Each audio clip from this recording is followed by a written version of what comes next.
NBA Youngboy. I wanted to talk about him, man, because you know, I started to notice this recently, and you know what it hit me? It hit me when he did a remix to the story of OJ, which, by the way, respectfully speaking, what he did on the story of OJ remix musically was awful. I'm sorry. I just have to say that. I this is no slight to his overall discography. I actually enjoy some of the music he puts out. Like I really do. You know what I'm saying? But what he did on that joint, I wasn't really feeling at all because it just didn't mesh. Like his flow, I didn't hear. I don't hear what y'all are hearing. If whoever the hell thinks that shit is fire, I don't see it nor hear it. I probably won't. He tried to show the world he has like an artistic side, and it just kind of it just ended up blowing up in his face. Kind of. I know exactly what you mean. You feel me? So ultimately, where I'm going with this is that song, the remix to the story of OJ to me is a prime example of the polar opposite opinions that people have about NBA Youngboy's music, right? Some people think he's fire, right? Other people are like, I don't like his music at all. Like, I rarely have heard somebody in the middle who are like, I think he's okay. You know, and listen, great. You guys think whatever you want about his music, but to me, I'm talking. This topic is less about his musicality and more about why he is not regarded more in hip hop than he actually currently is. And the reason I say that is because NBA Youngboy for a few years now has been one of the top selling hip hop acts. Not even hip hop. You know what? That's even limiting. I'm not even going to put that label on. I'll just speak in general about music. On YouTube, the second largest search engine behind Google, NBA Youngboy as a musician, as a rapper, call him whatever you want, has been the most streamed artist on that platform for the last year and a half. If that don't tell you something about his effect on whoever is tuning in, then you're just not, you don't really want to even contemplate or even accept what his music means to certain people. So you take that fact, right? Because that's a fact. That's not debatable. It is. And then you mesh that with how he's actually received by the people and by artists, by awards, right? And it's like people want to act like his career doesn't even exist. Like what he's doing isn't impacting people. Because at what point do the numbers meet the tastemakers? He's selling out. He's doing all these numbers streaming wise. He's breaking all of these records. He you know what I'm saying? People are really listening to his music, but it seems like the tastemakers in the industry are not really giving him credit at all. So I feel like that's a dilemma that a lot of artists face. But to me, NBA Youngboy is a prime example of that. You know what I'm saying? Do you feel that as well? Yeah, you know, I definitely agree with you. You know, there's a word, right, that has become very popular since Donald Trump has been president, and the word is bass, right? You hear that word so much when you're listening to CNN, Fox News, et cetera, et cetera. Donald Trump has a base, right? But his base are what they claim his base is are not the best people in the world. You know, like they say that his base a lot of times white supremacists, you know, his base are the Proud Boys. He would never flat out cater or say to white supremacists or Proud Boys that, yo, I support you. Anything you want, I'm gonna give it to you. Because he can't. Because that's horrible people. But he damn sure knows that is his base. And he needs that base. Youngboy, NBA Youngboy has a base.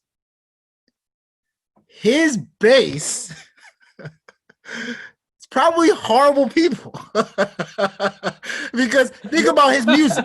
His music is very toxic, very violent, very he talks about shooting people up, killing people. That bass is not marketable. Executives don't want to market that. But however, they know that bass exists.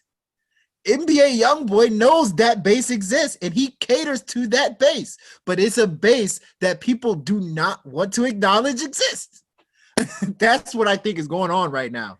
I think that his because I mean, interesting. In all seriousness, I mean, at the end of the day, like I listen to his music and I'm just like, this is just too toxic. I'm in a good place.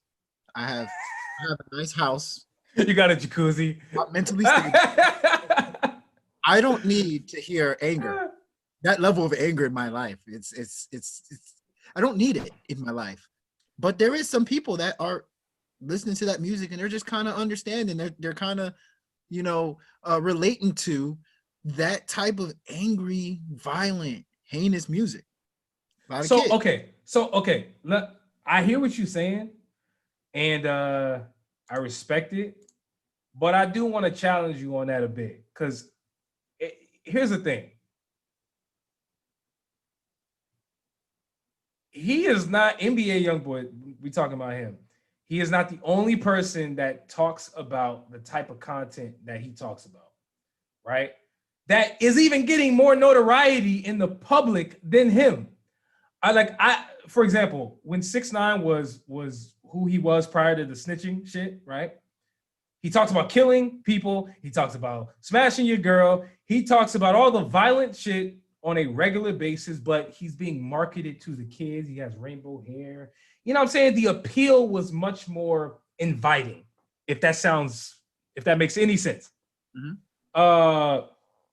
So content-wise, I feel like they were talking very similar things. I'm with you though. NBA Youngboy is extremely violent, very toxic. We're not debating on that. I'm just saying, I think what's going on with NBA Youngboy and his lack of support in the media and why he's not covered like he should be based on his actual base, I think it's some industry stuff that maybe we're not privy to. It has to be. No, it has to be. I respectfully No, it has to be.